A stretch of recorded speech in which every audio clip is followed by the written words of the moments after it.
one or more of these concepts. And here's the list.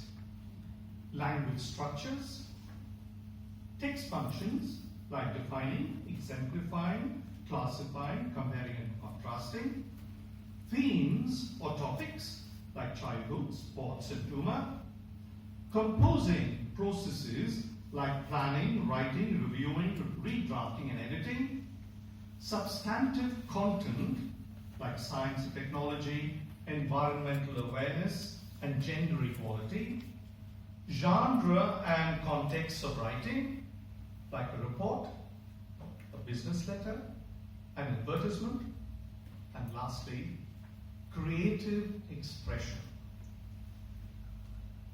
This list, however, begs the question as to what the importance and scope of creativity is. At one extreme, a complete independent course in creative writing can be planned for young adults, as the Indira Gandhi National Open University did several decades ago with the help of the late Shiv K. Kumar. At the other end, prominent elements of creativity can be infused into texts that are basically banal, run-of-the-mill, dull and predictable.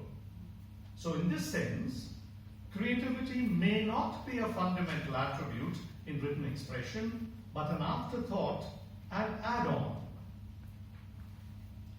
How can we then enable our learners, and teachers might I add, to acknowledge the significance of creative expression in a normal English classroom?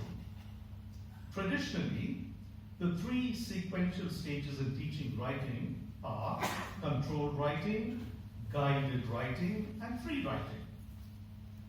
Let's assume that we want to teach the present simple tense to focus attention on repeated actions such as routines and habits.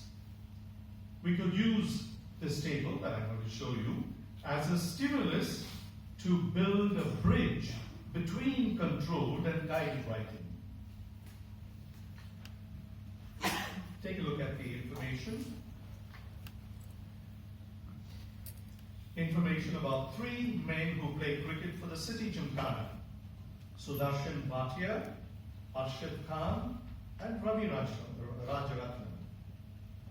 Their age, their wife's name, the wife's job, the vehicle they own, the hobbies that they are interested in, the help that they give when they are not playing cricket or at work, and the newspaper that they read. Now here's a description of one of them based on the tabulated information. Sudarshan Bhatia is a cricketer. He plays for the City Gymkhana. He's 26 years old and is married. His wife's name is Deepika and she's a nurse.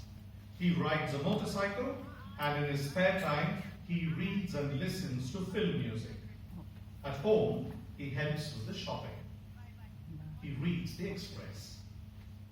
And the task is write a similar description of one of the other two characters, the cricketers, using the information in the table.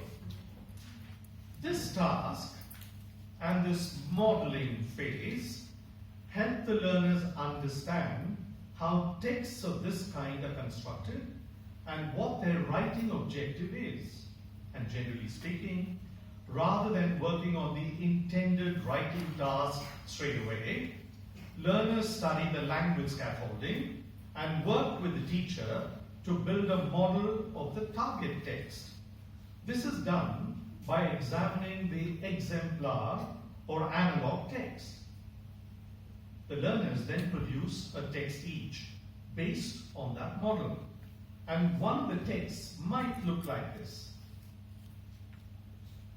And this time, it's about Arshad Khan, the second cricketer. Arshad Khan plays for the City Gymkhana Cricket Club. He's 25 and married. His wife is Nazreen and she's an architect. Arshad rides a scooter and when he has the time, he does some gardening and cooking. After every meal, he does the washing up. He reads the Herald every day. Now both these samples are real pieces of writing that I happen to collect.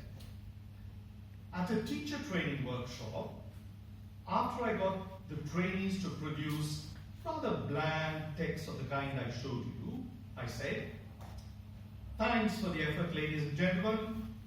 Can you now do something for me? Write a creative description," and I repeat, a creative description of one of the three cricketers. Let your hair down and let your imagination run riot, or something of the sort. And here's a text that one of the teachers produced.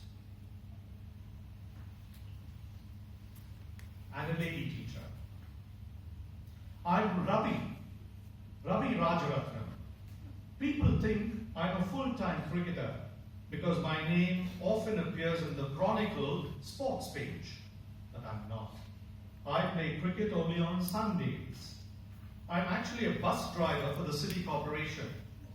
6 months ago, a gorgeous woman called Pankajam was posted as conductor on my bus, and it was love at first sight.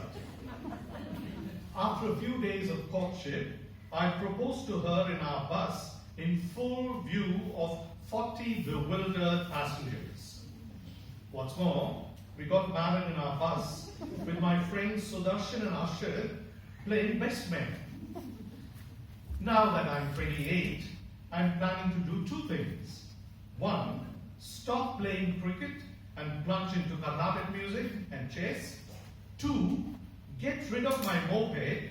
The ruddy thing breaks down every time I take Pankajam pillion. If only she'd stop nagging me to clean and dust our house every day."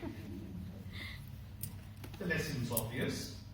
With a little bit of encouragement and support, learners and teachers can be trained to transform a plain and lackluster text into an astonishing, inspired piece of writing.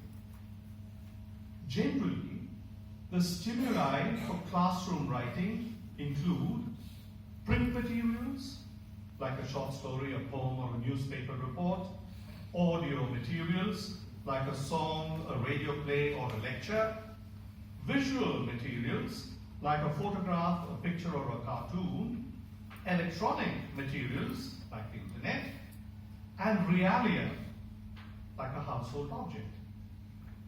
The choice of the stimuli will depend on the proficiency level of the learners and the expected written outcomes.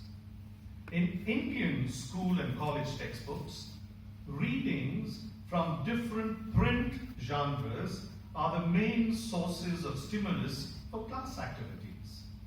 In addition to using a reading text to teach a set of sub-skills of reading and some relevant items of grammar and vocabulary, it is used for an instrumental purpose, to stimulate interest in a writing topic. The topic itself is often directly linked to the theme of the core reading text. Textbook writers use this technique because the content or thematic scaffolding is provided by the reading text or the whole unit. For example, in a course book for class 8, there is a whole unit on social equality, comprising 4 texts. An extract from Mahatma Gandhi's autobiography, the one about his being thrown out of a train in South Africa on 7 June 1893 because colored persons were not permitted to travel first class. And that is followed by a well-known essay by A.L. Hendricks titled Jamaican Fragment about racial equality in the West Indies. Then the famous story on social inequality, The Thakur's Well by Premchand. And the short but powerful poem We're All Equal by the Tamil poet Subramania Bharati.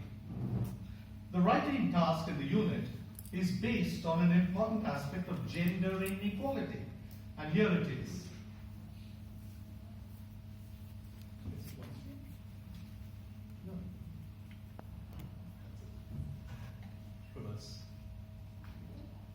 So here's the writing task. It's supposed to lead to the production of a formal letter.